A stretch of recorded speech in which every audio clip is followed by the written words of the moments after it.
John, tell me your name. John Simon. What's your middle name? Roger. John, when were you born?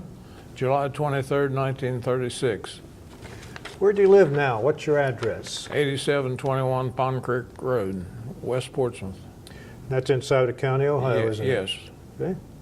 How long have you lived there? Since the day I was born. Okay.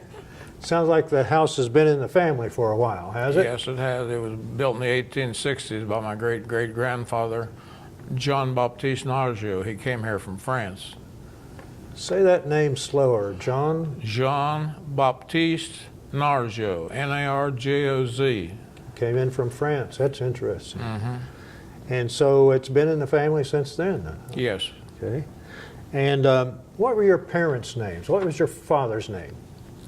Edward Lewis Simon. What was your mother's name? Clara Walsh.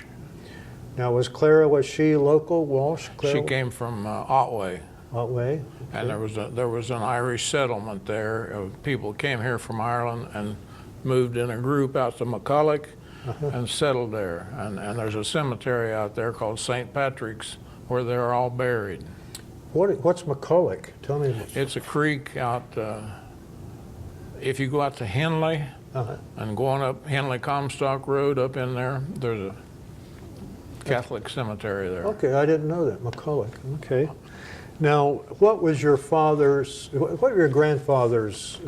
name on your father's side? Your grandfather. On my father's side, August Simon. Okay, and what was your grandmother's name?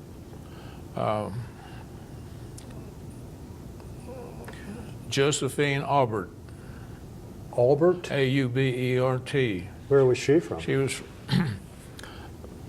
The Simon boys went to Illinois every summer to work on the farms because there were some French people lived there that were related, and he was working in a little town called Amboy, Illinois, and he met Josephine Aubert, and she came here and lived out on Pond Creek and had 10 children. 10.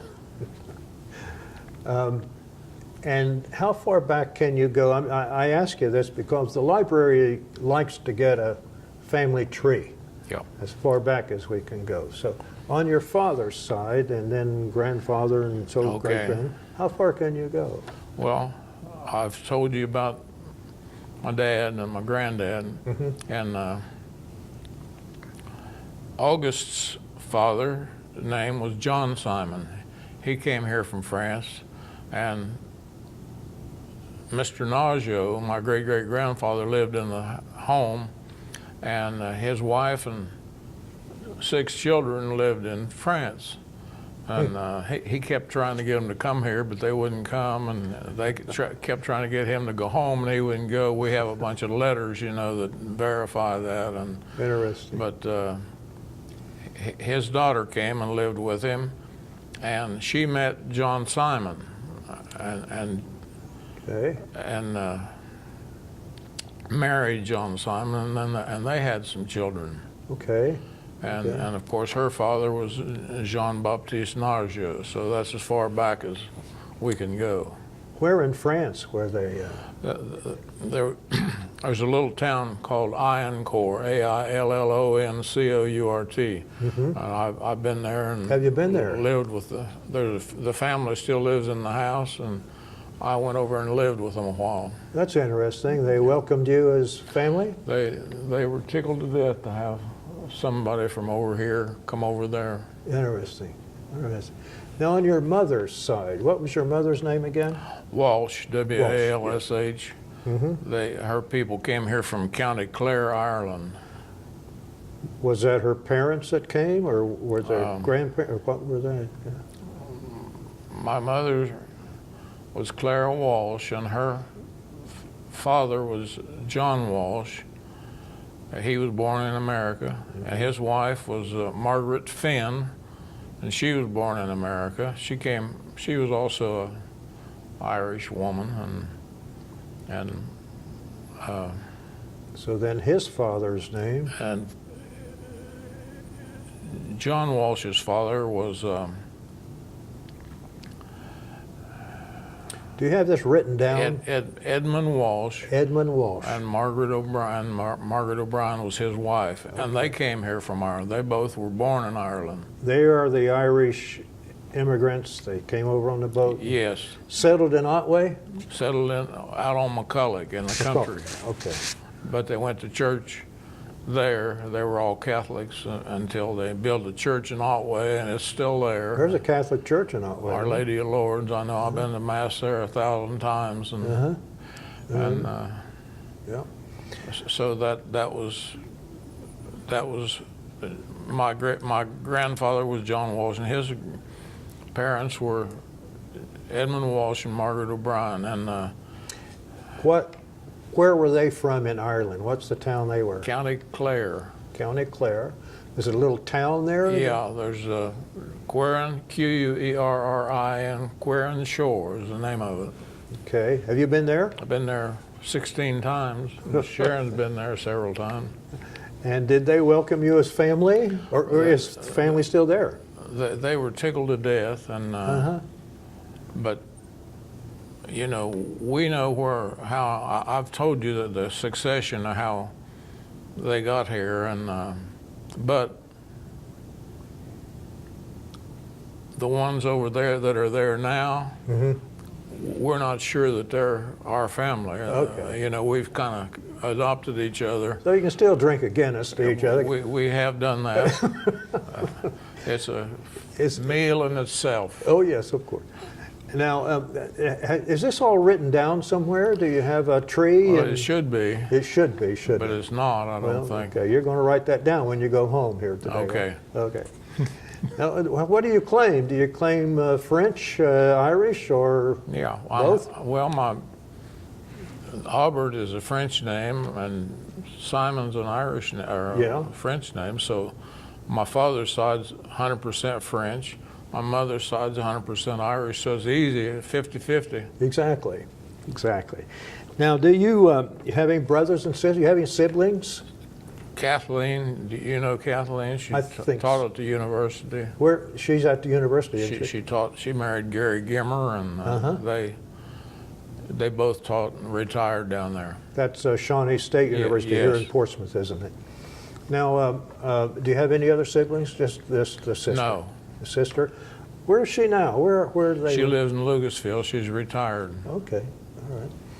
And now, did you have any children? She? You? No, none to speak of. I never got married, did I, Sharon? You never got married, and you never got married, but you're not sure about children. Well, however you want to form that. If you think of any names, let me know. Okay. Okay.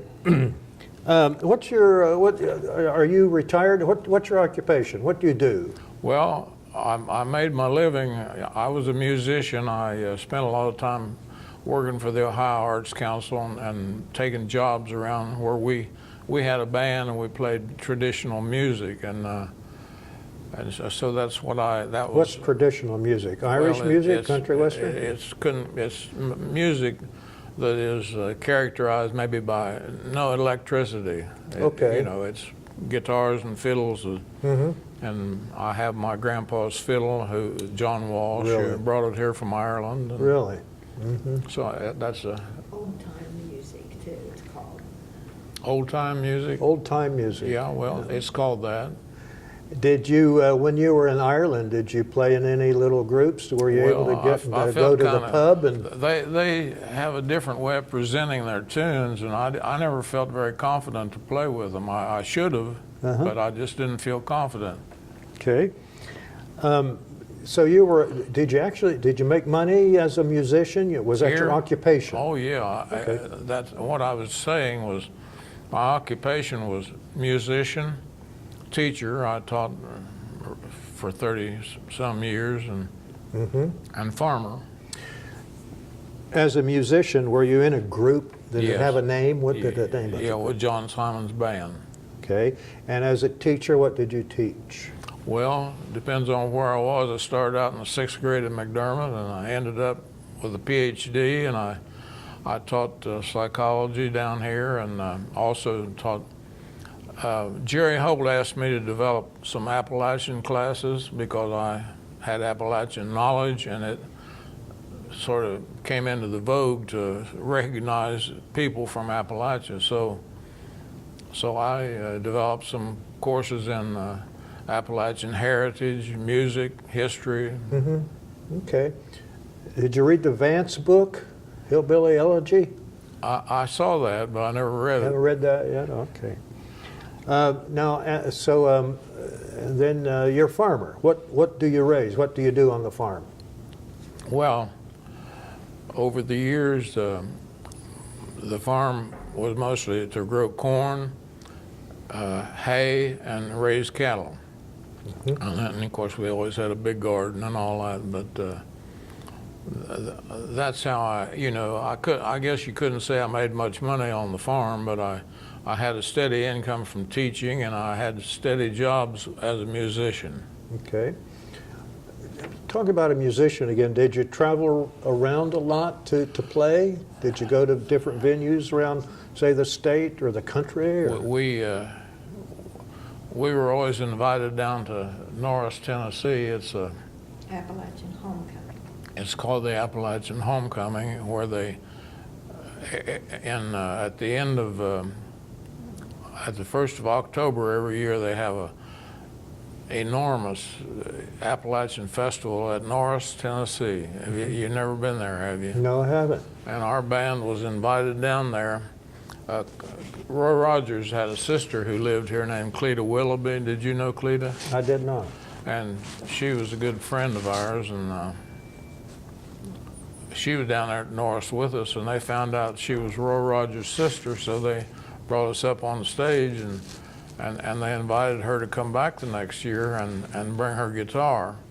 And I told the man that ran the place that I had a band. You know, she was with us, Cleta was, and so he invited us to come too, and they liked the way we played, so we went down there every year, and Oh, my. that was kind of it says in their brochure that over 100,000 people come there every year, and How many years did you go down there to make 21, I think it was. 21.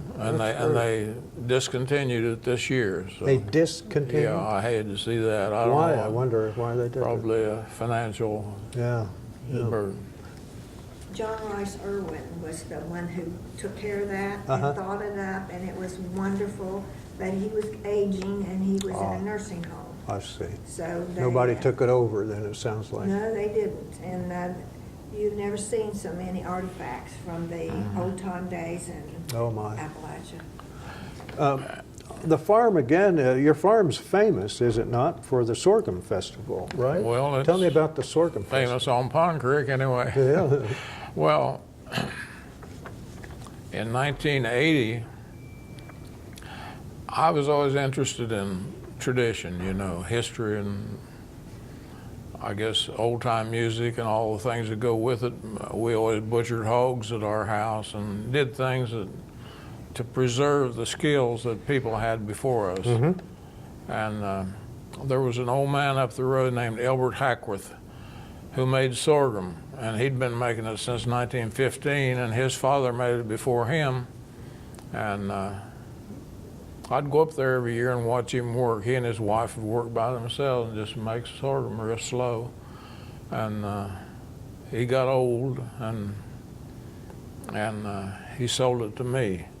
Uh-huh. And The equipment, the business? he or- sold the equipment. You have to have a mill to press the can, to press the juice out of the can. You have to have a pan to cook it in, and a stove to put the fire in, and all that.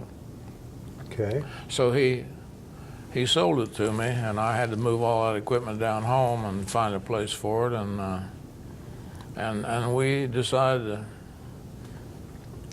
to make sorghum in October and just invite the public. And the first year we did it, there were 40 people there, I remember. 40. Yeah, Pete Duncan was there. And, Was that 82? Hmm? Was that 1982? Yeah, 1982, and we made sorghum that year and had a few people come. John Lozier was there. He and I were the only two artists there that day, but now, you know, there's good many people come to it. And, How many people came last October? well, the crowd was off a little bit. We don't count them, but there were a lot of people there. It had been in the thousand, wouldn't you say? Well, some years. Sharon is the head of that quilting outfit around here, and they were there, and you know, a lot of artists come and set up what they can do and sell their goods here. Now, where did you go to school? Elementary school. Start out in elementary school. Started out in elementary school at Union Township. I live in Union Township. And then next comes high school. Where was that? And after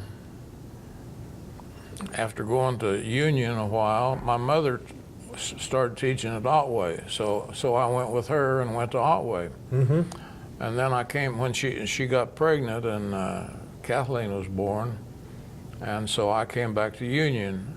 But then the priests out in the community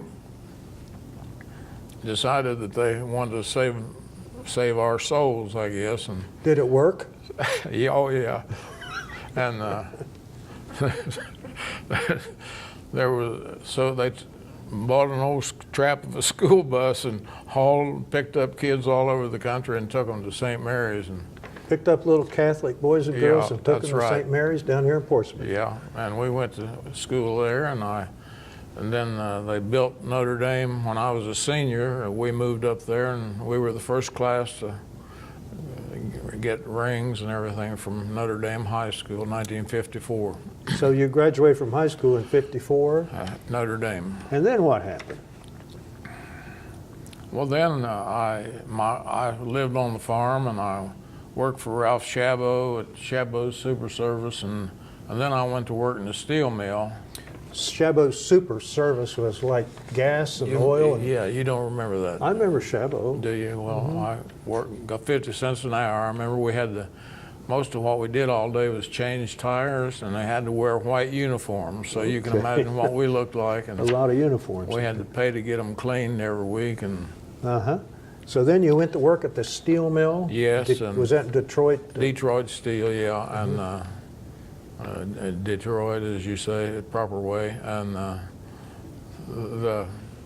everybody around here says Detroit. It's Appalachian, isn't it? Yeah, that's it. And so Dad and I, I was living out on the farm there, and my mother died. She got cancer and died young, and Dad and I didn't see everything the same way, so I joined the Army. I volunteered for the draft. To get away from the steel mill or to get away from your dad? He's probably glad when I got away, although he needed me there to help him. But it was a bad experience in a lot of ways, because I trained and went to Germany, and my mother got sick and died while I was over While there. you were in Germany? I hated that. But You had 1 year at the, What? you had 1 year at the college in Cincinnati before you gave up and joined the service. Yeah, I did. I went to Xavier. Forgot about that. where did you go to boot camp? When we went to Ashland, Kentucky, and got sworn in, they took us over to Fort Knox and kept us there for 3 days and cut our hair and gave us all those shots and everything. And then they took 40 of us and put us on an old traveling airplane, and we flew to Fort Hood, Texas. And it rained all the way, and that plane was going like that, and I think we thought it was about our last day on Earth, but Is that the first time you ever flew? oh yeah, and I swore it'd be my last, but of course it hasn't. But What made you decide to join the Army and not the Navy or so forth? just the idea of being an Army soldier, being a ground soldier, I figured I'd be in the infantry. Appealed to me more than the Air Force or the Navy. And When you were a kid growing up, is that the kind of literature that you went to, or the programs on TV that you liked? no, I can't remember that. I just I think that that loomed more reasonable or maybe more quick. I remember I went to town and went into the office and told them I wanted to volunteer for the Army, and they wrote me down. The next day they gave me all my paperwork and took me to Ashland. That was pretty quick. Yeah. So you were at Fort Knox for a couple of days, 3 days. 3 days. And then 40 of you guys, recruits, end up at Fort Hood, Texas. Yes. Was that your basic down there? That then? was in November. And we started our basic training, and we I was given the responsibility of being a squad leader, when I enjoyed doing that. And How long was basic? Was it like 8 weeks? 8 weeks. 8 weeks, okay.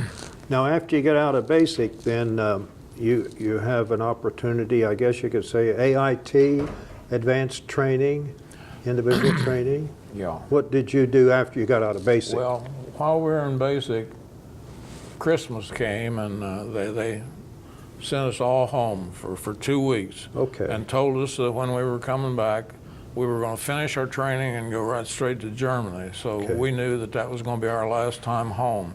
Even though we'd only been in the Army for about 6 weeks, everybody went home for Christmas. They put us on a train. We went to Cincinnati. It took us 4 days to go to Cincinnati, On the train? because they stopped in every town and let people off. Oh, And it was amazing. And I remember when I got there, we'd been drinking beer on the train, and I lost my boots, and had my uniform on and no boots, and the MP said they were going to put me in jail. And then another man was standing there. He said, "Don't put him in jail. I got a pair of boots here. I'll give them to him." And he did. And all right. That kept you out of jail, Yeah. kept you out of the stockade. so I stuck my thumb out and came from Cincinnati to Pond Creek with somebody else's boots on. Did you have your uniform on when you were hitchhiking? Yes. Okay. And did your folks know you were coming home Yes. then? So there was no surprise at the door or No, anything like that? no, and- You got to see your mom. And I was thinking about that the other day. The last time I ever saw my mother standing on her feet was Yeah, in that little train station over in Fullerton, Kentucky, right. when I went back from my Christmas vacation. So you went back to Fort Hood? And finished, You were a squad leader at some point. yeah, I was a second squad. Recognized as a squad leader. He was what? Recognized as a squad leader. Yes, you were a squad leader there. Well, there's 9 men in the squad, and I was the squad leader. Walter Hughes was the assistant. He's a great friend of mine, and Was he local? he was from Hemp Hill, Kentucky, Letcher County. Okay. So you have 2 more weeks of basic there at Fort Hood, and And then, then they came in and they said, "Well, basic training's over, and we're going to send most of you on to advanced infantry, but we're going to take a few of you and train you as military police." So I got picked as one of those. And so we did 8 weeks of MP training, and then where was that? right there. At Fort Hood also? The reason for that was a lot of the time they sent people to Fort Gordon, Georgia for MP school, but we were kept there because they were training us. The whole post was the 4th Armored Division, and they were going to send the whole works to Germany and to become the 3rd Armored Division over there, and they were going to come home, the ones that were over there. So they trained the MPs and everybody else right there at Fort Hood and sent us to Germany. When was that? What year did you go to Germany? I went in the Army in 1956, and Okay. and I went to Germany, and I guess right at the beginning of 1957. Do you remember the day you came to Portsmouth and walked into that recruiter's office? Do you remember the date? Well, I was sworn in down at Fort Knox on or no, I was sworn in down to Ashland in that Ventura Hotel on November the 5th, 1956. And you end up in Germany a few months later. Yes. Where in Germany? Well, we went over on the Hodges. It was like a cork. It just went, and everybody was sick all the time. You didn't fly. You went over by boat. Oh, yeah. What was the name of the boat? The Hodges, The Hodges. the General Hodges. Yeah. And Was it just military on the boat, or was there Yes. civilian, just military? there were a few civilians on there, but I think they were family of some of the soldiers. Mm-hmm. Okay. How long did it take you to get there? 10 days. So from Fort Knox, you went by train to where? New York, or where did you? From Fort Knox, I'm sorry, Fort Hood. Now you're headed toward Germany. we got on a train at Fort Hood Yeah. and went over along those states there, Florida and so forth, and up, and went to Brooklyn, and got off the train and onto the boat. Did you have any leave time in Brooklyn? Oh no, we went straight Straight to the boat? out of the train. And we hung around there, waiting a little bit, and then they put us right on the boat. And then 10 days later, where did you finally, was it Germany or France? We went across the Atlantic there in 10 days and landed at Bremerhaven. Bremerhaven, yeah. Mm-hmm.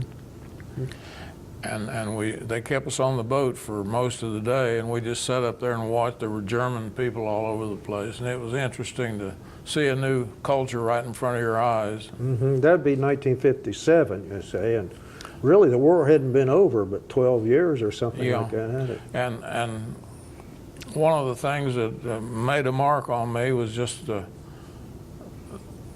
we were over there so close to the war time that a lot of the towns were still demolished, from bombing. From ruins, okay. Yeah. Mm-hmm. Mm-hmm. So then did you get on another train and end up where? And Bremerhaven, they put us over on a train, and off we went. And I remember it was mostly in the night, it seemed like, and till we got down to right above Frankfurt. There's a post there, or whatever a caserne they call it, called Drake Edwards Caserne, and it's one on one side of the street and one on the other, where there were ordnance, infantry, MPs, and all that. Mm-hmm, mm-hmm. And was that your station? That's where you were in Germany then? For how long? And Drake Caserne, mm-hmm. And of course they told us what kind of work we were going to do, military police work, and kept us, started putting us to work and having us to do the things necessary, and so after I was over there a while, one of the things I should mention maybe is, I know that I'm jumping a little bit here, but I just want to tell you what happened is, after I was in Germany a while, one day I got a telegram that said, emergency furlough, mother ill. They took me down to Frankfurt and put me on an airplane, and I came home and Mom died. Oh. And instead of sending me back to Germany, they decided to restation me here, and they didn't want to. I don't know why they didn't want to send me back. Did you ever go back to Germany? Okay. And they sent me to Fort Hayes to finish up my time in Columbus. And I kind of hated that because I had formed such close friendships with so many of these men in Germany. How long were you in Germany then? 6 months. 6 months. I think. No, it was 10 months. 10 months there. And how old are you? 82. How old are you then? 20. 20? What's your rank? When? What is your rank then in Germany? Sergeant? Private. Private? And you're single. Mm-hmm. Let me ask you a question. What does a single private Army man do when he's on leave? Well, I can tell you that we had the most close-knit bunch of guys you could ever imagine. We were a small unit, and we just liked each other, you know. And if we had time off, we just all went down to EM Club and drank beer and played the jukebox and sang. We used to sing with the jukebox. That was one of the things that we did every time we went to the. And if Kitty Wells was singing, we'd sing like her. And if Hank Williams was singing, we'd sing like him. Did you have a German girlfriend? Well, there was a girl over there that I had a couple dates with. How did you get along with the Germans, really? Well, And how did they get along with you? the interactions we had were, we were stationed on Drake Caserne, and they had to come in to work in the motor pool or to work in the cafeteria. There were a lot of Germans worked in each post, and we got along fine with them. The Germans had a lot more sense than the GIs did, because the GIs were drinking and raising Cain, and I liked them. I got along well with them. Did they talk about the war any? Not much. A lot of the times we didn't do much talking because we couldn't do their language and they couldn't do ours. Now you're a military police, so you would have to be on patrol and. Yeah, we'd have to be on patrol, which means that each Jeep had 2 men for 8 hours. Maybe you and you'd be the driver and I'd sit over here, and we'd. Were you armed?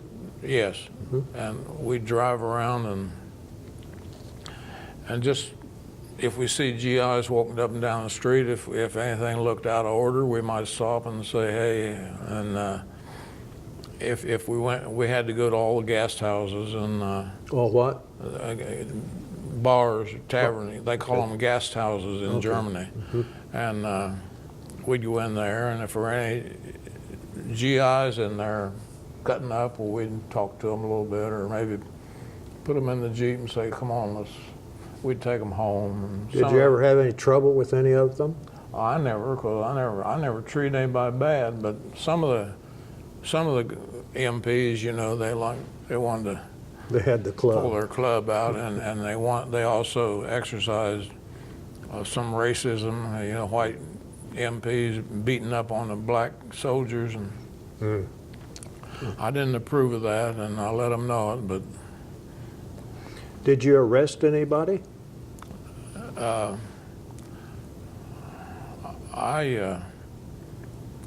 remember telling somebody, wasn't too long before I got out, that I'd been a military policeman now for nearly 2 years, and I had never arrested anybody. And it wasn't long after that till there was a sergeant that had been giving me a lot of trouble, and I caught him driving up the street drunk, and I arrested him. And he deserved it. Yeah, I thought he did. Okay.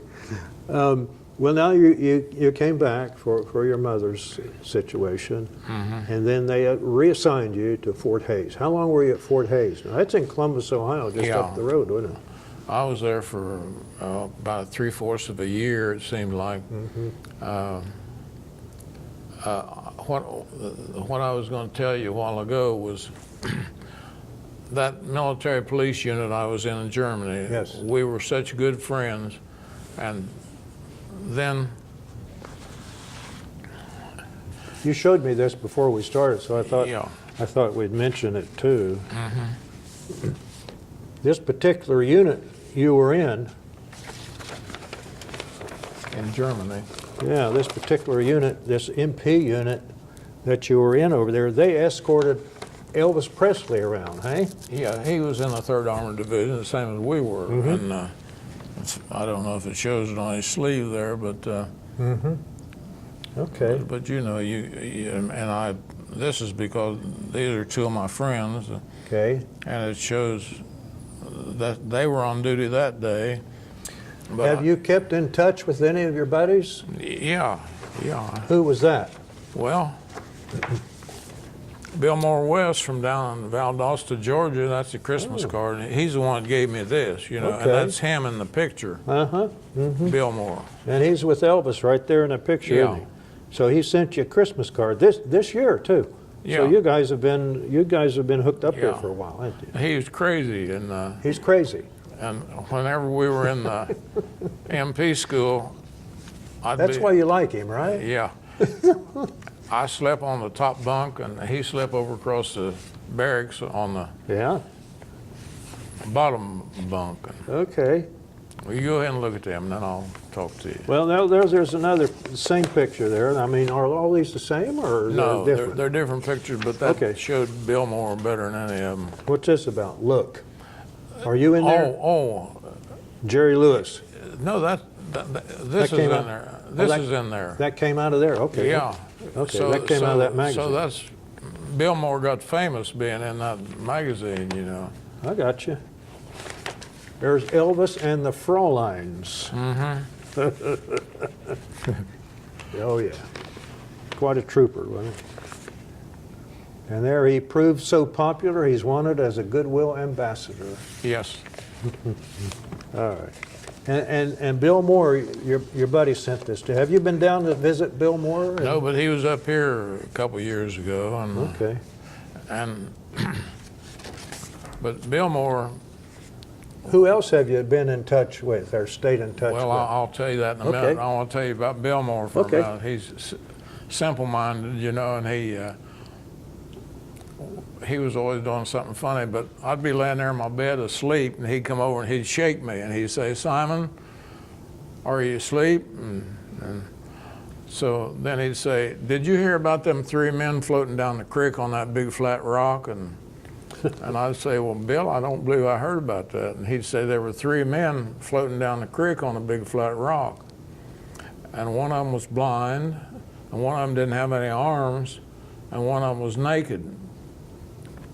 And he said the one that was blind looked over the side of the rock and saw a quarter laying on the bottom of the creek. And the one that was didn't have any arms reached down and picked it up, and the one that was naked stuck it in his pocket. And that's the kind of stuff that Bill Moore, you know, you remember people like that. Yes, you do. They're worth remembering. For what? Over 40 years now you remembered him. Yeah. Okay. In 1996, in reference to the guys in Germany, in 1996, one of them drove into my driveway out home that I hadn't seen for 40 years, and he said, "Simon," he said, "we've been getting some of our guys together that we were in Germany together, and we want to have a reunion this year, and we want to have it at your sorghum making." And there were almost 60, you know, we went all over the United States trying, making phone calls and doing anything we could to try to find somebody. And we found almost 60 guys. And out there at my farm in 1996, you look around and here's this whole flock of people and their wives and children and coming in that I hadn't seen for over 40 years. And I just remember how striking that was to look into their eyes again and think, I can't hardly remember who you are, but I can see it in your eyes sometimes.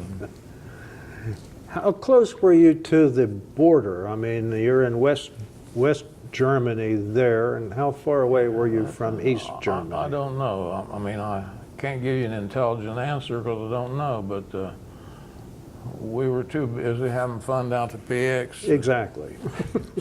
Did you ever go to Berlin? No. I was supposed to go to Bremerhaven, but while I was over there, I told you that my mother died, and, Yes. and I went home and never went back. When were you discharged? Well, I was discharged on November the 5th, 58. But then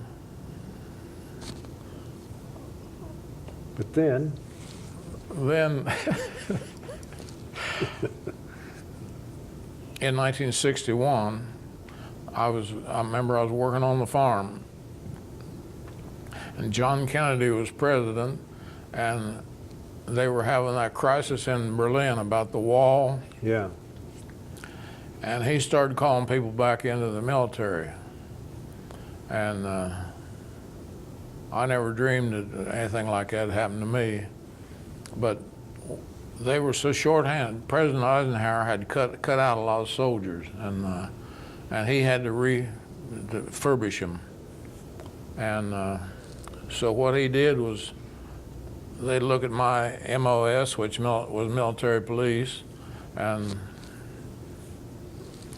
they activated a battalion from Lehighton, Pennsylvania, and it was short-handed. They didn't have enough men to make up a full complement. So they reached out and got people. When they could find somebody that had the proper MOS, they'd say, well, congratulations, John, you get to go back. And the mailman come up the road that day. I was over there cutting corn, and he was laughing so loud across that creek. I went over there, and he said, congratulations, John. He had a registered letter there for me, you know, report to Fort Polk, Louisiana. And he was laughing about that. Yeah. Oh, his name was Jim Folsom. Okay. And so You didn't laugh. I cried, but How did you really feel about going back in? oh, Hated the idea. I was home, I was working, and But John Kennedy. what? But John Kennedy called you. I mean, he's one that you went up for. John Kennedy. Oh, well, that's what softened the blow. Was I remember telling people that I just adored that man so much that it took a little bit of the hurt away when he was the one that called me back in, because he was president. How long were you back in? A year. Did you go to Germany? They said report with bag or baggage to Fort Polk, Louisiana. So I got on a train. You could get a train then in Cincinnati and go to New Orleans, and the only stop you made was in Nashville. And I was always so fascinated with music in Nashville that when they'd make that stop for 15 minutes, I'd jump off the train and run out in the middle of Broad Street. You've been there, where that post office is, and I'd just look up and down the street and think, gosh, I'm in Nashville, and I'd never been there before. And then I'd get on the train going to New Orleans, and I got to see New Orleans because of that anyway, and it was quite a place. And then I got on a bus and went up to Fort Polk, and Fort Polk had been closed for years, and the barracks, all the doors were open, and it was open range down there, which means that cattle and hogs and all that kind of thing could run free, and there was cow manure all over the barracks floors. We spent the first 2 or 3 weeks just scraping the floors and trying to get them cleaned up down to the wood and then wax them. And I spent a year there. They told us they were going to send us to France when we got there, and I don't know what happened, but we never did go. And that was the essence of your call-up during the Berlin Wall crisis. That was it? Okay. When were you discharged again? Well, I was put in for a year. They put me in there for a year, so I was supposed to get out in October, but they let me out in August. Okay. And I think it was the threat, supposedly John Kennedy determined that some of these people could be allowed to go back home. I missed something I meant to ask you in sequence, and I don't know why I'm thinking about it now, but I'm glad I am thinking about it. You can be sure that I couldn't keep things in sequence. After you graduated from Notre Dame High School, where did you go to college? When did you go to college? Let me ask you that. And where? Oh, I was working up at Chabot's, and my dad kept telling me, John, I want you to go to college when you get out of school, and I want you to go to Xavier. And I thought, well, I don't want to go to college, and I don't even know what Xavier means, and I didn't want to find out. But Mom was still alive then, and so I was working at Chabot's, and they told me I had to quit. And Dad put me in the car, and Mom and Kathleen took me to Cincinnati and turned me out. And I'll never forget, I just didn't have any desire to be there. And you know what I did? And I said, this is an awful thing to do because it wasted my father's money. But I went down there to register the first day. I can remember that yet.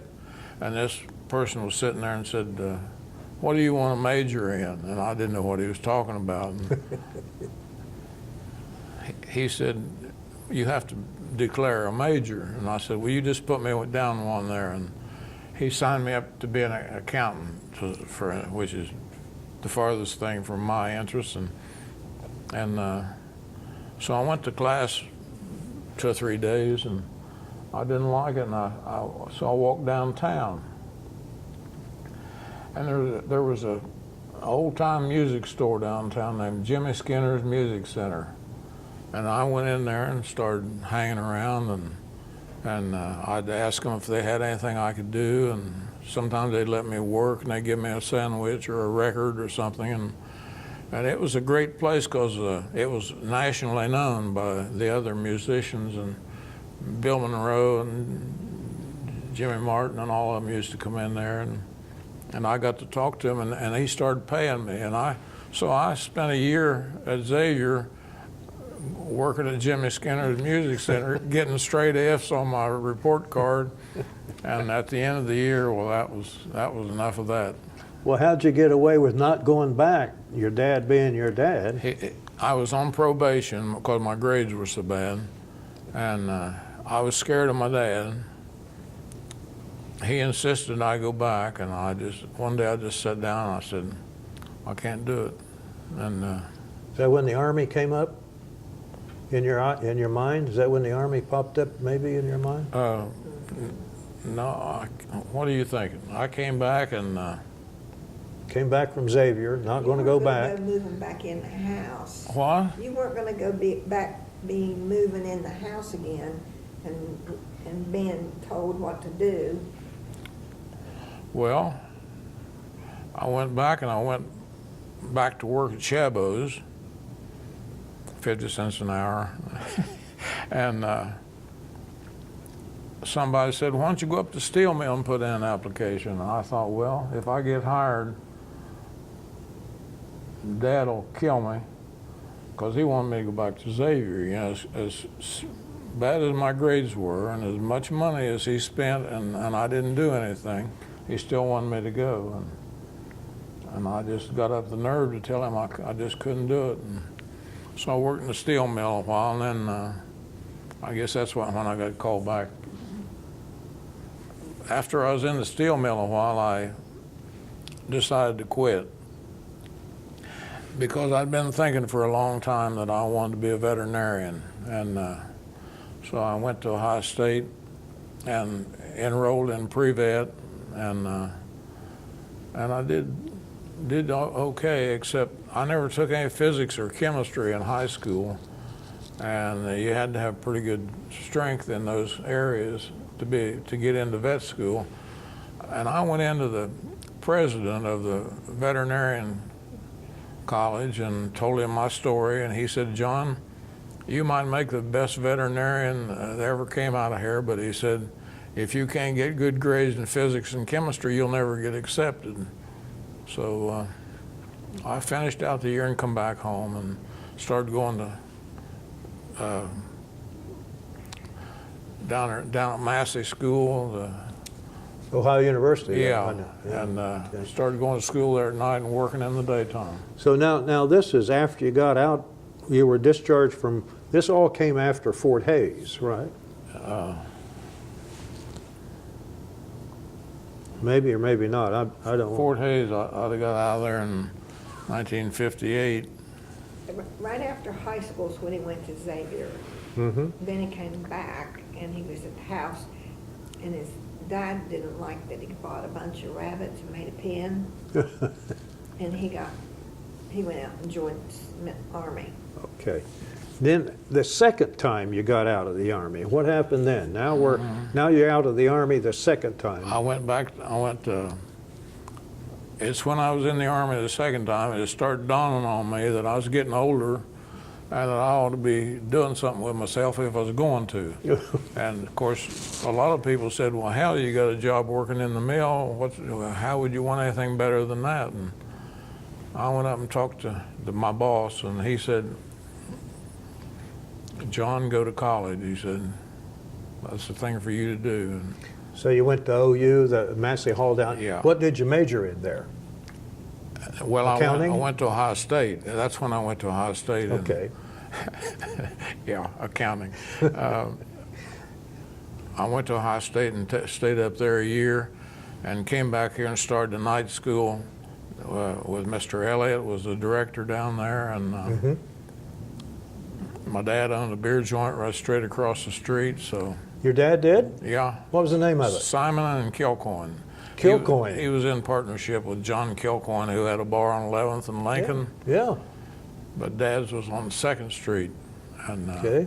you could run over there and get a beer or Before fish class sandwich and after class, or too. during class. And during, And what was your major then? When you're education. education? Okay. I decided, well, it wasn't too much of a choice because if I remember right, that was about the only thing they offered was a degree in elementary education. Did you graduate from OU? And eventually I worked at night, Where did you work? worked at a steel mill, and Okay.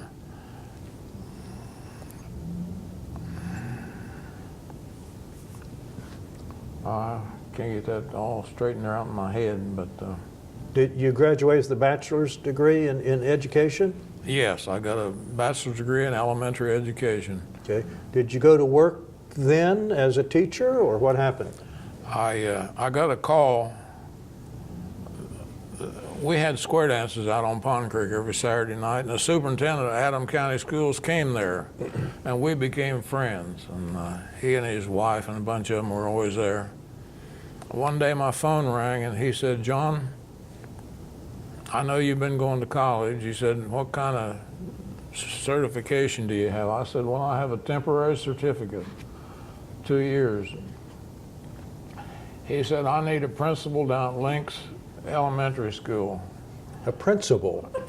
And I said, Jack, I have never taught a day in my life. He said, I don't care. He said, I know you and you'd be a good principal. He said, there's 4 old women teaching there, and said they just love you. And so I said, well, let me think about it a few days, and I just about ready. It was a long drive, you know, from my house to Links. And about that time, Frank Taylor called me and said he had a job out at McDermott, which is right over the hill from my house. Right. And so I always wondered what direction my life would have been if I'd have gone to Links and started in the Adams Did you County teach School. then at McDermott? Yeah, I taught 6th grade. I think I told you that. And, Yes. and I loved it. At some point, you went back to school. You got a doctorate, or did you get a master's? Yeah, I got a master's in group counseling up at Ohio University. At OU? Okay. What did you do with that master's degree? Just keep going to school for the Well, doctorate? I was, I got jobs counseling. I worked in Lucasville for a year, and Prison. You were at the prison out there for a year? I was. I have to tell you, John, I had one of the most astounding and best learning experiences of my life. I was getting my master's degree at Ohio U, and the head of the department was Leonard Rand, and he liked me. And he used to come down to the prison and go in there with me, and I'd get some convicts together and we'd talk.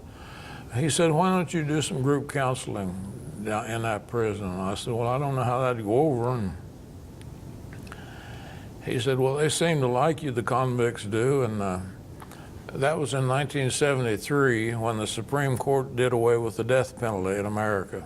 Mm-hmm. And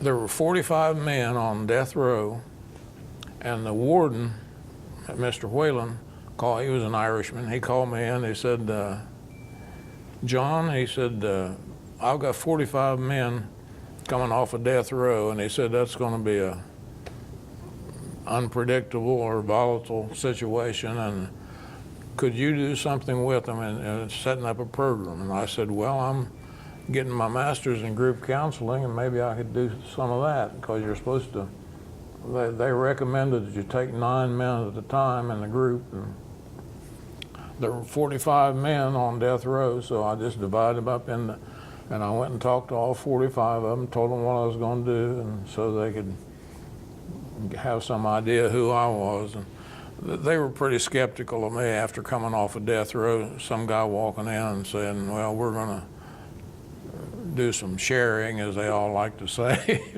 And Mm-hmm. so I did that with those men. And just astonishing, you know, to be in a room with somebody that's been sitting there waiting to die. Did you keep any souvenirs from the time you were in Germany and the Army? Can you go home and look on the shelf and see, you know, that's from Brennerhaven? I can't think of anything except I sent my dad a stein to drink beer out of. And Still have it? yeah, I have that. Well, John, you got a uniform. Yeah. You still have your uniform? Oh yeah, I got my uniforms. What was your rank when you were discharged? I went clear up to private first class. You did? Yeah, think of that. You're right up there. Well, I wasn't the type of guy that ran around trying to advance myself militarily. Were you ever in the reserves? Oh yeah. Okay. Is that the local reserve unit? My cousin, John Johnley, you probably never met John, did you? He was the captain. He was the head of the... He's a lawyer. He was a lawyer. No, his dad was a lawyer. Oh, okay. But John was the director of the local reserves, and we had to meet 2 times a month, every other Saturday. And I didn't like that very well, and so I quit going to the meetings, and that was against the rules. And so one day I got a letter in the mail and said, "Because you have failed to show up for your assigned meetings, you are activated to Fort Knox, Kentucky for 30 days. And maybe it's a good thing. Cried again? Maybe it's a good thing John Johnley was my cousin, because he was the head of the outfit. Oh. I went in and I said, "John, I can't do that." He got me off of it, but Okay. I was lucky. You lucked out, that's for Yeah. sure. So, but yes, I did some reserves, and What unit was that? Was that the it was a artillery unit. artillery? Yeah. Yeah. That was local, wasn't it? That was. Yeah, and we had to go to Fort Breckenridge, you know, to do 2 weeks Breckenridge. Where every was year that? down in Kentucky, pretty far down in there. Yeah. Okay. Now, Where Frontier Nursing started. has that That's where Frontier Nursing started. Frontier Nursing? Yes, Oh. Breckenridge. Okay. I forgot about you telling me that. What's Frontier Nursing? Well, the death rate for women and babies was real high down in there.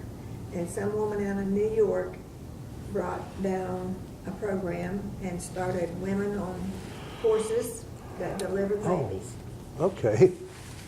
And that started down I know I'm messing up. Yeah, yeah. Cut this out. Come over here and sit for a minute. Bring your chair over there so we get you in there. You're a valuable source of information. Well, I don't know, thank you. I know some of these good times. Did you ever get in the American Legion or any of that kind of stuff? Yes, somebody said you ought to join the American Legion. You can go in there and talk to the guys and drink a beer. And so I'm not one that likes to go around saying, let's have a war. Let's shoot at. Mine would be just the opposite. So I didn't last long as a legionnaire. Is there anything else you'd like to tell me? I mean, one thing I want you to tell me, who's the lady sitting beside you here? This is Sharon? Well, this is Sharon Scott, and she's probably heard all my stories more than she wanted to. Okay. I like your stories. Okay. And Sharon's an awful good friend, and she Help you at the sorghum festival? Help you out there? she helps that quilting guild out, and Oh, yeah, all that's that right. helps I us was there out. for the first quilting, or the first sorghum festival, Okay, yeah. very good. Yeah. And the last one so far. Yeah. What is there anything else you'd like to tell me? Well, I just I thought it was special, you know, that some of the side effects of the military was just getting to see New Orleans. Every time I got a chance, I went down there. Didn't have any money. Yeah. We used to go in the YMCA. There was 5 of us, and This is when you're at Fort Polk. this was when I was at Fort Polk. Yeah. And we'd go to the YMCA, and one of the guys would give him $1 for a bed, and he'd sleep in the bed, and the other 4 of us to sleep on the floor beside the bed. And Okay. that's how we slept in New Orleans. Okay. And you know, you just got to see all that. I'm a French extraction, and New Orleans is a French city, you might say. And Okay. One of the things, I think you had a job at the college situation of advising veterans. yeah, I had a job down there for a while called Veterans Counselor, and I do regular counseling work with them, but I also just Help them pick out courses. get them to sign what papers they needed to take classes, and you know, that sort of thing. Where did you get your doctorate from? What is your doctorate in? Psychology? is that? No, it's in Student services? Student services or counseling? it's in a combination of university counseling and instruction. Was that from OU? Yeah, And Remember what year that was? 1986, I think, 87.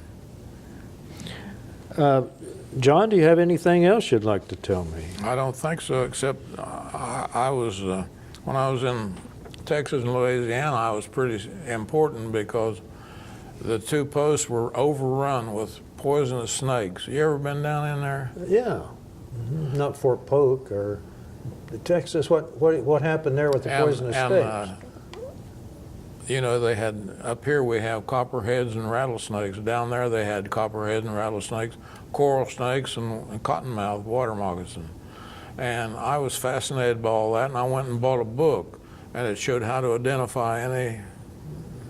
And I carried that book with me every time one of the guys around there would kill a snake. They'd run and get me, and they called me the Snake Man. And so I got to learn a lot about all that, and I got to know a lot of people just because of our interest in snakes. Okay. But no, I don't know of anything else. I've probably talked too long already. Was anyone else in your family in the military? No. I mean, my immediate family? How about your father? Was he in the military? No. Okay. And when did the Irish people come over? When did they come over to the United States? 1849. I have So my- that would be the famine years, wouldn't it? Huh? Famine? Oh yeah, 1845 to 1850. Yeah. My grandpa's name was John Walsh, and he was a great fiddler. And his fiddle was brought over with them when they came here from Ireland to America, and I have that fiddle. You still now. have that fiddle? Yeah. Did you play it in your band? Yeah, I played it some, but I'm kind of scratchy. Okay. But what was your instrument in the band? Well, I can play any of them, you know. I played the fiddle and the banjo and the guitar and the bass, and Okay. I'd go around to schools and teach them about Appalachian heritage and Appalachian instruments, and I'd take all those instruments with me and I'd show them how they sounded and what that they originated from Italy or wherever. Okay. It was a pleasant experience. That's all I can think of to ask. In regard to the reunions, you know, I Yeah. told you there were 60 some of them. Yes. And it's getting so now that they're all dying off, and so we don't have too many left. Okay. But thank you for having an interest in this, John. Okay, well, thank you for coming in. I appreciate it. Always shake hands with the veterans. Thank you.